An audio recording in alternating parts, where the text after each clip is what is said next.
then when I went back, Josephine had woke back up. What did you do then? And I took her to the basement and eventually hung her. All right, you hung her in the basement? Yes, sir. All right, did you do anything else at that time? Yes, I had some sexual fantasies. Hello, today we're going to be covering the life of the BTK Killer, whose real name is Dennis Rader, was an American serial killer who murdered 10 people between 1974 and 1991 in Kansas, USA. The acronym BTK stands for Bind, Torture, Kill, which was his modus operandi. Rader taunted law enforcement and the media with letters describing the details of his crimes and took responsibility for the murders. Dennis Rader was born on March 9, 1945 in Pittsburgh, Kansas, USA. He grew up in a seemingly normal household and didn't exhibit any early signs of the violent tendencies he would later display. Rader had a younger brother and sister, and his father was a city employee. Rader's early life appeared unremarkable. He attended Riverton High School and was involved in various activities, including the Boy Scouts. He later attended Kansas Wesleyan University, where he studied administration of justice. However, there is one aspect of his childhood that is different from others. He distinctively remembered the day when his grandma was killing and cutting a chicken. Dennis saw a thrill in it and enjoyed the moment while she was cutting. One day, a teacher humiliated Dennis in the class when he was around 12 years old. Dennis went to that teacher's home later that day, tied a rope in his waist, and went up to look her through the window. He had orgasm on that very moment. So there is his first experience with the rope, which later he used on his victims to bind them. It was reported by his childhood friends that Dennis enjoyed hurting and torture little animals such as turtles. He would flip them upside down or hang them. He would get some thrill out of this activity. At the age of 9, Dennis was having sexual feelings and dreams that no other boys at his age was having. Feelings like this was making him feel different from others, as no of his friends were experiencing this. After the university, Rader served in the United States Air Force as a mechanic from 1966 to 1970. This period of his life did not raise any suspicions, as many individuals serve in the military without engaging in criminal behavior. Dennis Rader led what appeared to be a relatively normal life. He was able to maintain a facade of normalcy, holding down a steady job, raising a family, and participating in community activities. Dennis Rader met his future wife, Paula Dietz, while they were both attending Kansas Wesleyan University in Salina, Kansas. They met on campus. They eventually began dating and developed a romantic relationship. After a period of courtship, they decided to get married. After leaving the military, Rader found employment with ADT Security Services, a company that specializes in providing electronic security solutions. He worked for ADT for many years, holding various positions. Rader's job at ADT involved roles such as an alarm technician and later a supervisor. This employment was particularly notable, given the nature of his later crimes, which involved a deep understanding of security systems and alarm technology. Rader was an active member of the Christ Lutheran Church in Wichita, Kansas. He not only attended services, but also took on leadership roles within the church. At one point, he served as the president of the church council. This position gave him a significant degree of influence and visibility within the congregation. On January 15, 1974, Rader was driving around Wichita, Kansas, looking for a potential victim. He spotted the Otero family's home and decided to target it. He did not know the Otero family personally and did not have any prior interaction with them. His decision to attack them was based on the perceived vulnerability of the household, rather than any specific knowledge or connection to the victims. What he did to the family was chilling. All right, when you went into the house, what happened then? Well, I confronted the family, pulled a pistol, confronted Mr. Otero, and asked him to that I was there to basically I was wanted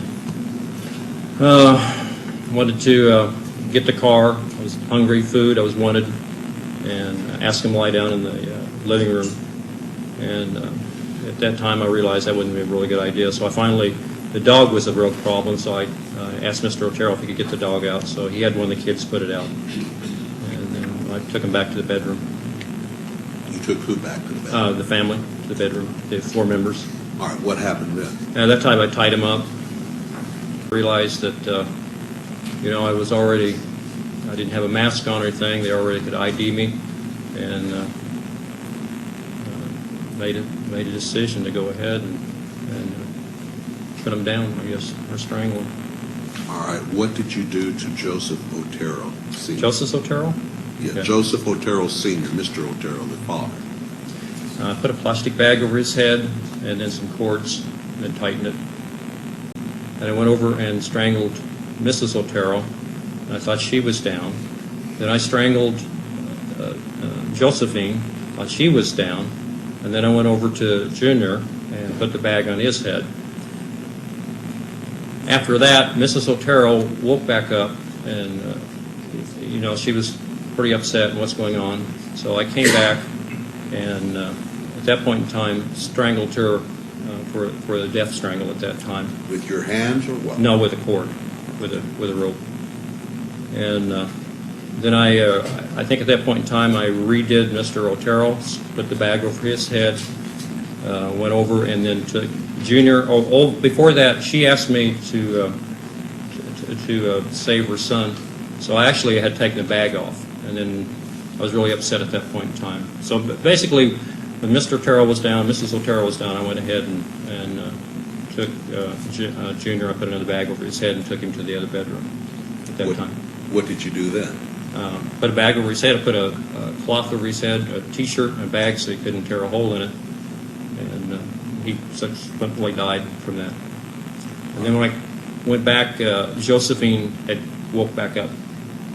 What did you do then? And I took her to the basement and eventually hung her. All right, you hung her in the basement? Yes, sir. All right, did you do anything else at that time? Yes, I had some sexual fantasies.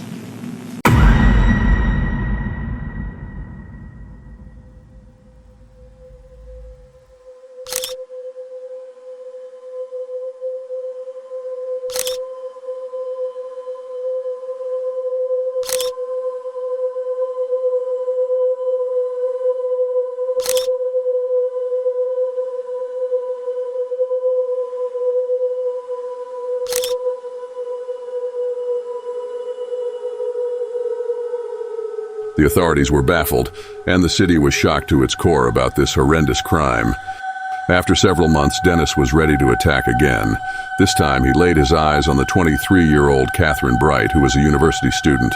On the night of April 4th, 1974, Rader broke into the home that Kathy shared with her brother, Kevin Bright. Rader confronted Kathy and Kevin, who were both at home at the time. However, he did not expect her brother to be at home with her. Rader proceeded to bind and torture both Kathy and Kevin. He initially intended to strangle them both, but a struggle ensued. In the struggle, Kevin managed to escape from the house despite being seriously injured. He ran to a neighbor's house to seek help. Kevin Bright was shot in the head, but he survived the attack, despite sustaining significant injuries. His escape and ability to seek help were crucial in bringing attention to the crime and potentially saving his own life. Unfortunately, Kathy was unable to escape. Rader eventually stabbed her multiple times, resulting in her death. Rader didn't want anyone to take credit of his killing, so he started his first communication by sending an anonymous letter to the police department stating the detail of the murders to confirm that he is the one that they are looking. He also added that he will kill more, if not stopped. On the evening of 1977, 3 years after his last murder, Rader broke into the home of Shirley Vian, who was home alone at the time. He gained entry through a window. He proceeded to bind Shirley and then tortured her. His method involved using ligatures to restrain and control his victims, which was consistent with his methods. After subjecting Shirley to a period of torture, Rader ultimately strangled her to death. This murder had a 3-year gap in between, so police did not immediately recognize that it's the same killer until Rader sent a letter to the police detailing the murder of Shirley Vian. In this letter, he provided specific details about the crime that only the killer would know. On the night of December 8, 1977, Rader broke into Nancy Fox's residence. He gained entry through a window and confronted her inside her home, who lived just 4 doors away from him. Rader proceeded to bind Nancy and then subjected her to a period of torture. He used ligatures to restrain and control his victims. After subjecting Nancy to a period of torment, Rader ultimately strangled her to death. This time, he took her body with him to Christ Lutheran Church, where he was a member, and posed her dead body and took pictures of her. He would play with the dead bodies of his victims. Her body was found 9 days later in a ditch beside the road. Dennis Rader infamously sent photographs of his crime scenes, along with detailed letters to the police and media. These photographs were intended to taunt and terrify his victims' families and the public, as well as to establish his credibility as the killer. One of the most chilling aspects of Rader's communication with authorities was his attempt to establish a personal connection with his victims and the crime scenes. This included taking disturbing photographs of his victims either before or after the murders and sending them to the police or media. He would even pose himself as a victim, wearing a mask and bin himself with the ropey.